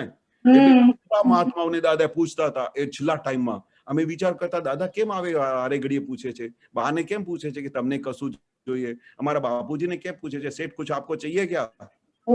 કે નહીં કૃપા જોઈએ, બા કે મને મોક્ષ જોઈએ, અને એવું બધા. પણ કોઈને આ ખબર પડવા નહીં દીધેલી. પણ દાદાએ એક જણાને આ પૂછીને બધાને કહ્યું કે છેવટે તમે એવું ના કહો કે તમે વગર કીધે ગયા, કે તમે અમને માંગવાનું ચાન્સ નહીં મળ્યું. બધાને ચાન્સ આપતા હતા કે તમને કશું જોઈએ, કશું આમ જોઈએ, બધાને પૂછતા હતા. જે કઈ બધા મહાત્મા હતા જેને દાદાની ખૂબ જ લગ્ની લાગેલી હતી, દાદા સિવાય રહી નહોતા શકતા, અને એને લાગતું હતું કે દાદાના વિરહમાં એને શું થશે. એટલે છેલ્લા એન્ડમાં ઘણા બધા મહાત્માને મેં સાંભળેલું કે પૂછતા હતા કે ભાઈ તમને કશું જોઈએ? ઈચ્છા પૂરી કરી બધા મહાત્મા, એક જણાની ઈચ્છા પૂરી કરી, એક જણાની ઈચ્છા પૂરી કરી. અને જેવા બધાની અંદર, અને જે નહીં પણ માંગેલું હશે ને તો બધા ઉપર જેવી રીતે આપણે જયારે છેલ્લા એન્ડમાં વિધિ કરતા હોય ને આવી રીતે આમ હાથ ફેરવી દીધા હતા છેલ્લા. અને જયારે એક જણો દાદાના છેલ્લા એન્ડમાં લાઈન લાગતી હતી કે આપણા સંઘપતિએ વડોદરામાં કહી દીધેલું કે હવે સત્સંગમાં કોઈ આવશે નહીં, અને ખાલી દાદાના ખાલી દર્શન કરીને બધા જતા રહે. ત્યાં આમ લાઈન લાગતી રસિકભાઈના ઘરે. તે સવારથી લઈને સાંજ સુધી જે વચ્ચે ગાળો રેસ્ટ કરીને દાદાને ખબર હતી તે આખા ઇન્ડિયા લેવલથી જેટલા પણ મહાત્માઓ હતા ને બધા દાદાના દર્શન કરી ગયા. બોલો કઈ જૂજ જ એવા મહાત્મા હશે કે ફોરેનમાં હશે કે જે રહી ગયા હોય, પણ એક જણા બધા આવીને જયારે આમ કરીને દર્શન કરીને ગયા, અને આગળ કશી બીજી વાત નહીં, પણ તે વખતે દાદાએ આંખોથી બધા મહાત્માઓને બધી વસ્તુ આપી દીધેલી એ છેલ્લા દર્શનમાં. ગજબ કહેવાય, ગજબ. જે અત્યારે આપણને આમ તાદ્રસ દેખાય છે હા દાદા બેઠા છે. કે દાદાનો ચહેરો દેખાય કે દાદા કેવી રીતે આમ કરતા હતા, લાઈનમાં બધા મહાત્મા બહાર નીકળતા જતા હતા. સાચી તે વાત. દાદાએ એને એ આંખોના દર્શન પણ ગજબ ના હતા. એ આંખોમાં દાદાએ સર્વસ્વ આપી દેતા હતા. ખાલી આમ જ કરતા હતા ને એટલે બધું બહુ થઈ ગયું. સાચી કેટલા તો વાત. દર્શનથી જ બધા ગદગદ થઈ ગયા કે બસ દાદાએ શું દર્શન આપ્યા આજે. આજે તો મને દાદાએ ડાયરેક્ટ દર્શન આપ્યા એવું થતું હતું બધા. બહુ સુંદર. બહુ સુંદર સમજ આપી. સરસ સરસ. જય જય સચ્ચિદાનંદ. જય સચ્ચિદાનંદ. વિભૂતિબેન. જય સચ્ચિદાનંદ કેશવાનંદજી. જય સચ્ચિદાનંદ. જય મને એક વાત યાદ આવી કે 1987 માં મારા કાકા ને પપ્પા દાદાના દર્શન કરવા લઈ જતા. તો તે વખતે રામાયણ સિરિયલ આવતી. તો અમને લોકોને આમ ઈચ્છા ના થાય, એવું થાય કે પેલા રામાયણમાં જે ભગવાન એને ભગવાન માનીએ, દાદાના દર્શન કરતા. પણ અત્યારે એવું થાય છે કે સાક્ષાત ભગવાન હતા અને આ તો મમ્મી પપ્પાના લીધે દર્શન થયા, આટલો બધો લાભ મળ્યો દાદાનો. તો દાદાને તો ખબર જ હશે, એ તો તે વખતે બહુ જ ફેમસ હતું, આખું રામાયણનું આ બધું ચાલતું. તો સાક્ષાત ભગવાન બેઠા હતા ને આપણે ટીવી જોઈએ તો દાદા શું કહેતા, જો તમને ખબર હોય તો કહો. પણ એ એક્ઝેક્ટલી આ એ એપિસોડ પ્રમાણે કે ભાઈ આ કોઈએ પ્રશ્ન પૂછ્યો કે દાદા આ રામાયણ ચાલે છે, બધા બેસે છે, તો એવું દાદાને કોઈ પૂછ્યું પણ નહીં તે વખતે. પણ ઉલટું દાદા તો ઘણી વખતે એવું કહેતા કે આ ટીવી શું છે, બધું વેસ્ટ ઓફ ટાઈમ છે, આ મનોરંજન શું છે, આ તો અમે રેડિયો કોઈ દિવસે કાન પર મૂકેલું નહીં આખી જિંદગી. તો આ જયારે દાદાએ વર્ણન કરેલું હોય અને ટીવી અને એમાં અને અમારી સાથે આપતો પુત્રો સાથે કઈ એટલા બધા એપિસોડ થયેલા હોય, તો આ બધી વસ્તુ માટે દાદાએ કઈ પ્રેરણા આપી હોય કે હા કઈ વાંધો નહીં જુઓ. હા, ઘણા બધા આવીને કમ્પ્લેન કરે કે દાદા મને ટીવી જોવાની બહુ ટેવ પડી ગઈ છે, દાદા કઈ મારા પર કૃપા કરો, તો કઈ આ આશીર્વાદ આપો કે મારે આ ટીવી છૂટતી નથી. તો દાદા કહેતા હતા ફાઇલ તરીકે જોવાની અને ફાઇલ તરીકે એમનો નિકાલ કરવાનું, એવું નહીં કહેતા કે બંધ કરી દે. એટલે દાદા જાણતા હતા કે જ્યાં સુધી આખો માલ ભરીને લાવ્યો છે ખબર નહીં ક્યારે ખાલી થશે એમનો માલ. અરે કેટલા તો મહાત્માનો આજે પણ આ દિવસ સુધી પણ એમની ફાઇલ જતી નથી, બોલો. અને મને વાત કરે ને કે કઈ કેશવભાઈ તમે કઈ આશીર્વાદ કરો, કઈ દાદાને કહો ને કે મારી ટીવી છૂટી જાય. મેં કીધું હું શું છૂટી દાદાને, હું તો પ્રાર્થના કરું કે આ તમારી ટીવી છૂટી જાય તો સારું, બસ. પણ બાકી તો બધું દાદાને કહો કે દાદા બધું કરી આપશે તમને. તો અને એના એવિડન્સ પણ આવી જતા હોય છે. હવે મારા એક મોટા ભાઈ છે, એમને છે ને ટીવીનો આ 70 વર્ષના થયા છે, તો એ ટીવીમાં હજુ એની પેલું ચિત્ત જતું નહોતું. તો અમારી સામે સત્સંગમાં બધું ખુલ્લું કરે કે સાલું બધું સેટ થઈ ગયેલું છે, પણ આ ટીવી છૂટતી નથી. અને ટીવીમાં કઈ સિરિયલ બિરિયલ નહીં જોવાના, ખાલી ન્યૂઝ જ જોવાનું. અરે આખો દિવસ 2-3 કલાક ન્યૂઝ જોયા કરે. મેં કીધું આ ન્યૂઝમાંથી શું મળે છે તમને? પણ આ શું એક ટેવ પડી ગયેલી. તો એક હું રોજે દાદાને પ્રાર્થના કરું છું કે આ મારા ટીવી કેમ નથી છૂટતી, ખબર નહીં હું કેવો માલ ભરીને લાવ્યો છું. અને ગમે ત્યાં બેઠો હોઉં ને ફ્રી થોડી વાર થવું, આખો દિવસ સત્સંગ કરે, બધી આપતાવાણીઓ વાંચી, બધી આપતાણીઓ વાંચી કાઢી છે, બધા દાદાનું સાહિત્ય બધું વાંચી લીધું છે. અને દાદા માટે તેને જબરજસ્ત ભાવ, ફરીથી વાંચ્યા કરે. પણ આ ગમે ત્યારે પણ વચ્ચે સ્કોપ મળી જાય ને તો ફરી ટીવીમાં ન્યૂઝ જોવા બેસી જાય. તો કેટલા વખતથી એમની આ ટેવ જતી નથી. અમને અમારી જોડે વાત કરે, બીજું બધું બરોબર છે યાર, મને દાદા છૂટતા નથી, યાદ આવ્યા કરે, બધું થાય છે, પણ આ ટીવીની આ તકલીફ ખબર નહીં શું સાઇન કરીને લાવે છે. તો મેં કીધું નહીં તમે ચિંતા ના કરો, પણ દાદાને કે કરજો કે દાદા મારી આ ટીવી છૂટી જાય તો સારું. તો હમણાં શું બનાવેલું 4-5 મહિના પહેલા તો એની ટીવી બગડી ગયેલી. મેં કીધું દાદા તમારી વાત સાંભળશે, મને ખાતરી છે, બરોબર. એક દાદા તમારી રાહ જોઈ રહ્યા છે કે તમારો આ માલ ખાલી થઈ જાય, પછી આવતા ભાવમાં જે 1-2 ભાવ બાકી છે ને તે કદાચ પેન્ડિંગ ના રહી જાય, એટલે તમારો માલ ખાલી કરાવવા માંગે છે, મને તો એવું લાગે છે. તો અને જયારે તમારો ટાઈમ પૂરું થશે ને, જે રીતે દાદાનો હુક્કો જતો રહ્યો, એ બધી વસ્તુ જતી રહી, એનો ટાઈમ નીકળી જશે, એ બધી વસ્તુ નીકળી જશે. તમે ચિંતા ના કરો, તમે આત્મામાં રહો ને. તો 3-4 મહિના 6 મહિના પહેલા એમની ટીવી બગડી ગઈ, તો એના પર 2,500 રૂપિયાનો ખર્ચો આવ્યો. કે એક તો બધું પૈસા બધા વિચારીને ખર્ચવાના, આપણે મોક્ષ માર્ગે ખર્ચવાના, આપણે એક બીજે ક્યાંય રૂપિયો ખર્ચવાનો નહીં. તો એ પેલું મન બાંધ્યું નહીં, એ તો 2,500 રિપેર કરાવીને લાવ્યા. પછી 1-2 મહિના પછી ફરી ટીવી બગડી, તે બીજી વખત 2,500 રૂપિયાનો ખર્ચો થયો. હવે બીજી વખત 2,500 રૂપિયાનો ખર્ચો તો 5,000 ખર્ચો થયો. તો રાજેન્દ્રભાઈ સાલ આ 5,000 સત્સંગમાં આપ્યા હોત તો સારું, આ તો ટીવી માટે સારું, આ મારા પૈસા તો ગટરમાં જઈ રહ્યા છે. આ સાલું એમને એવું અચાનક થયું તે એને શું કર્યું, ટીવીને જ ફેંકી દીધું. હવે આજથી મારે આ ટીવી રિપેર જ નથી કરાવવાની, મારા ઘરમાં જોઈએ જ નહીં. મને હવે મારું ટીવી નો માલ ખલાસ થઈ ગયો. હવે 3-4 મહિના થઈ ગયા તો એને વિચારે નથી આવતું. એ ટીવી રિપેર કરાવવાનું બંધ, એને કોઈને કહી દીધું કે અહીંયાથી લઈ જાઓ જે ભાવમાં જોઈતી હોય. એટલે આવી રીતે માલ ખાલી થઈ જાય. પણ દાદા જાણતા હતા કે આ બીમારી જ્યાં સુધી આમાં તમારું રસ રહ્યા કરશે તો આત્મામાં ક્યારે રસ ચોટશે તમારું? ટીવીમાં જો પડ્યા રહેશો અને એમાં જ મનોરંજનમાં પડ્યા રહેશો તો આત્મામાં ક્યારે રસ જાગશે? એટલે દાદાએ કોઈ દિવસે આ વસ્તુ માટે ફેવરિંગ નહોતા કરતા. પણ હા, કોઈની આવી બીમારી હોય, આવી તકલીફ હોય તો દાદા કહેતા હતા કે ફાઇલ તરીકે જાણજો ને, નહીં તો પછી ડિપ્રેશનમાં આવી જશો કે આ ટીવી કેમ નથી છૂટી, આ ટીવી કેમ નથી. દાદાને કહો કે દાદા આ ફાઇલ છૂટી જાય તો સારું, આ ટીવી જોઈ સારી વસ્તુ નથી. દાદા એનો ફાઇલનો નિકાલ કરવાની શક્તિ આપો. તે તમારું પાકું નિશ્ચય હશે ને, હા, જ્યાં સુધી તમારું નિશ્ચય કાચું હતું ત્યાં સુધી દાદાએ આવું તમારે સંજોગ ભેગું કરી નહીં આપ્યું. પણ જયારે તમારે અંદર ખાને જબરજસ્ત થઈ ગયો કે હવે મારે આ ટીવીથી છૂટવું છે તો આવો સંજોગ થઈને તમને આવા વિચારો આપી દીધા કે હવે મારે ટીવી રિપેર નથી કરાવી, નહીં તો આખી મરતા સુધી મારે આ ટીવી છૂટશે નહીં મારી. એટલે તમે લાસ્ટ ટાઈમ એક એક્સપિરિયન્સ કહ્યો તો દાદા એવું કહેતા કે કોઈ એવો મહાત્મા નથી કે જે દાદાને એમ સતત રાખે, એમ દાદાની જે ઝંખના કે ને. તો રસિકાએ એવું કીધું હતું કે દાદા અમે તો તમને છોડતા જ નથી, તમારી જોડે જ છીએ. તો દાદા કે રાત્રે પણ તમે સુવા તો જાવ છો ને એમ. સંદર્ભમાં કહેવા માંગુ છું કે રામાયણના ભગવાન ને ભગવાન, પણ દાદા ભગવાન સાક્ષાત ભગવાન હતા, પણ એની વેલ્યુ નહોતી. અત્યારે હા, હું તમને એક બીજો પણ એક્ઝામ્પલ આપું કે એક વખત એવું બનાવ બનેલું કે થોડા મહાત્મા 12 ગામથી આવેલા, બરોબર, અને દાદા રસિકભાઈ ને ત્યાં બેઠા હતા. રસિકભાઈ ને ત્યાં વડોદરામાં હાજર હતા. સાહેબ એ લોકો શું પાવાગઢ ગયા, ત્યાં કઈ ફરવા, કઈ કોઈ દિવસે પાવાગઢ ગયા નથી, ચાલો એ બહાને અમે માતાજીના દર્શન પણ કરી આવીશું. એ રીતે એ કઈ અમદાવાદ કે ગમે 12 ગામથી આવ્યા હશે તે બધા મહાત્માઓ એક બસ કરીને આવેલા. બસ કરીને ગયા અને સાંજે જતી વખતે જયારે એ બસ ત્યાં જવાની હતી પાછી, તો એમને થયું હશે કે દાદા અહીંયા રસિકભાઈ અહીંયા ત્યાં છે અને એ બધા મહાત્માઓ જ હતા, તે દાદાના દર્શન કરીને જઈએ. સાહેબ તમે વિશ્વાસ નહીં કરશો, મને તો આમ દાદા મહાત્મા આવે તો ગદગદ થાય. પણ જયારે એમની આખી સ્ટોરી સાંભળી કે ભાઈ આવી રીતે પાવાગઢ ફરવા ગયા હતા અને દાદા ભગવાન અહીંયા વડોદરા હતા અને સાંજે જતી વખતે ખાલી આમ દર્શન કરવા આવ્યા, તો દાદાએ બહુ ભારે શબ્દોમાં કહી દીધેલું કે અહીંયા ભગવાન હાજર બેઠા હોય આખો દિવસ, તમે આ બધા આવી રીતે ફરવા જતા રહ્યા. સહજ રીતે કહી દીધું. અમે ત્યાં બેઠા હતા, મેં કીધું દાદા શું કહી દીધું આ? હવે વિચાર કરો, આખી બસ આવી હોય, સાંજે ક્યાં જમશે, કશું કરશે. દાદા તો બધું બહુ ફિકર કરે. અને જો સવારે આવ્યા હોત તો આખો દિવસ સત્સંગનો લાવો મળ્યો હોત, અહીંયા ભગવાન અહીંયા હાજર બેઠા હોય અને તમે બધા હિલ સ્ટેશન ફરવા જાઓ છો કે પાવાગઢ જોયું નથી. અરે ભગવાન અહીંયા સાક્ષાત હાજર બેઠા હોય તો તમને બીજી ક્યાં બહાર જવાની શું જરૂર છે? જ્ઞાની પુરુષના ચરણોમાં 4 ધામની યાત્રા છે. તમારે યાત્રા માટે ઘણા બધા ફોરેન થી બધા આવતા ને, દાદા અમે અહીંયા યાત્રા કરવા જઈએ છીએ, તો દાદા હસતા પણ ખરા, બહુ સરસ, કરી આવો એવું કહેતા.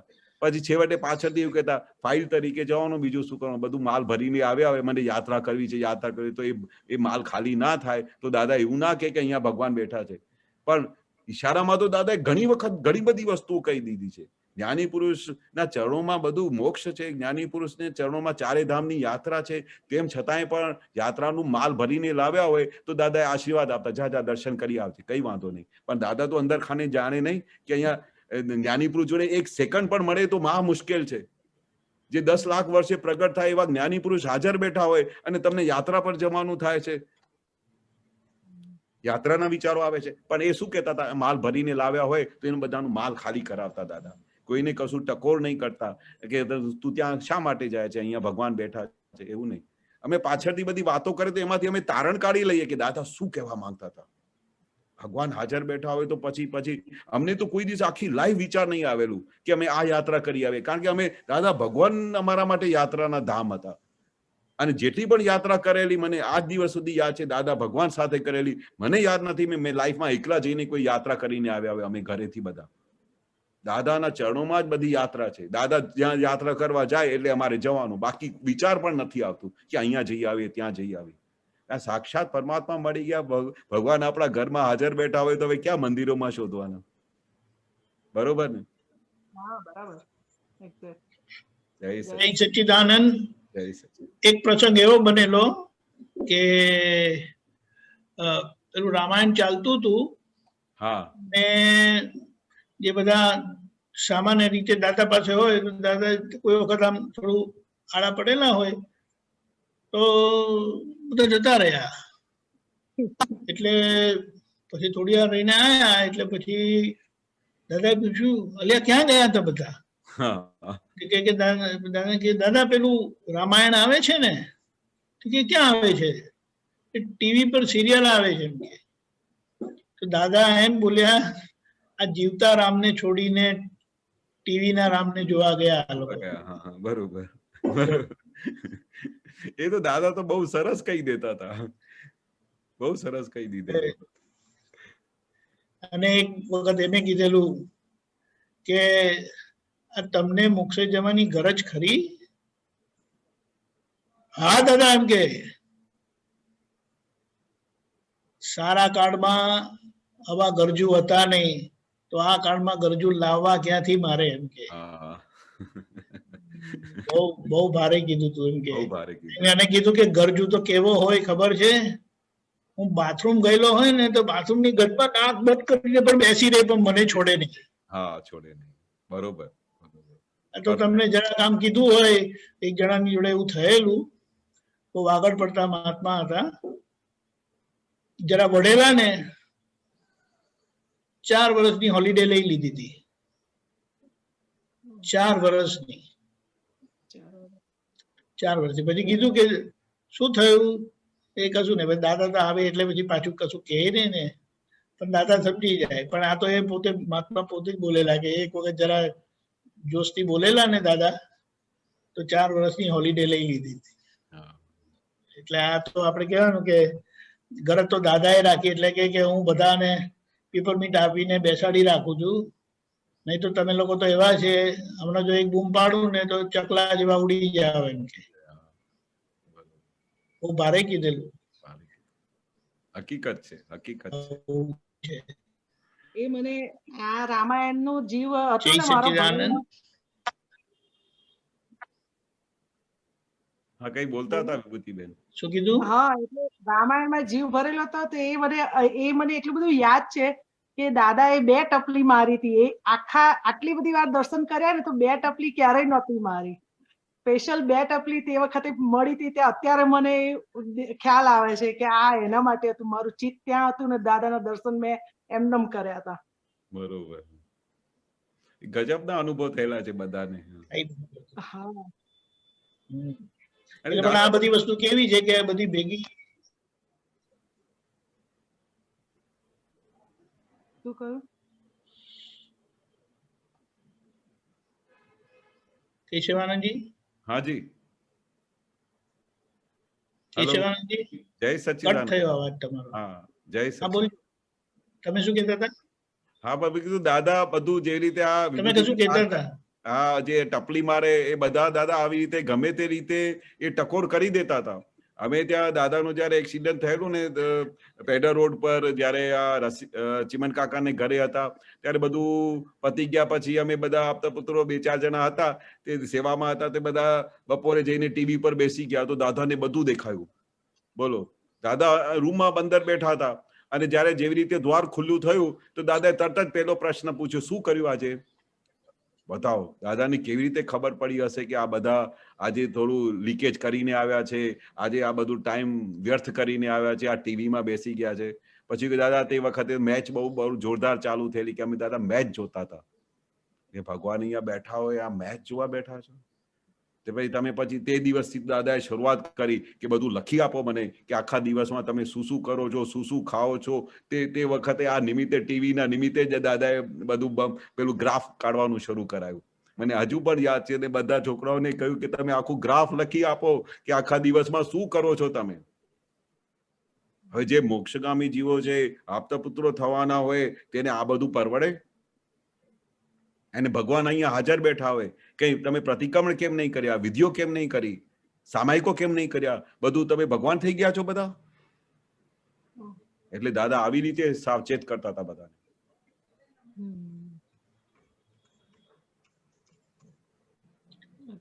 જય સચ્ચિદાનંદ. જય સચ્ચિદાનંદ. જય સચ્ચિદાનંદ. કેશવાનંદજી, આપણો સમય થયો છે, તમે ત્રિમંત્ર બોલાવો. હાજી. વિભૂતિબેન, તમે ફોલો કરજો.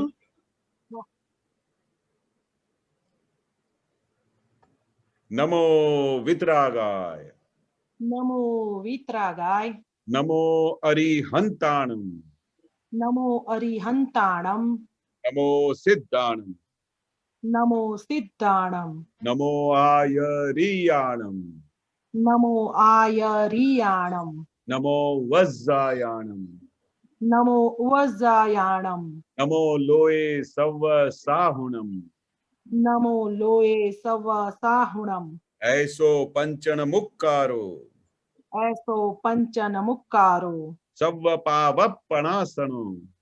સવ પાવપણાસણો. મંગલાણમ ચ સવ્વેસિમ. મંગલાણમ ચ સવ્વેસિમ. પરમં હવૈ મંગલમ. પદ્મમ હવૈ મંગલમ. ઓમ નમો ભગવતે વાસુદેવાય. ઓમ નમો ભગવતે વાસુદેવાય. ઓમ નમઃ શિવાય. ઓમ નમઃ શિવાય. જય સચ્ચિદાનંદ. જય સચ્ચિદાનંદ. જય સચ્ચિદાનંદ. જય સચ્ચિદાનંદ. સચ્ચિદાનંદ. હવે પછીનો પ્રોગ્રામ આ રીતે છે. 3 વાગે હિન્દી સત્સંગ, 4:30 કવિરાજ શ્રીના પદો અને આરતી, 6:30 યુથ ફોરમ, 7:45 જુનિયર ફોરમ, 9 વાગે વર્લ્ડ વાઇડ સત્સંગ ને બીજો એક અનુભવ સાંભળવા પધારજો. જય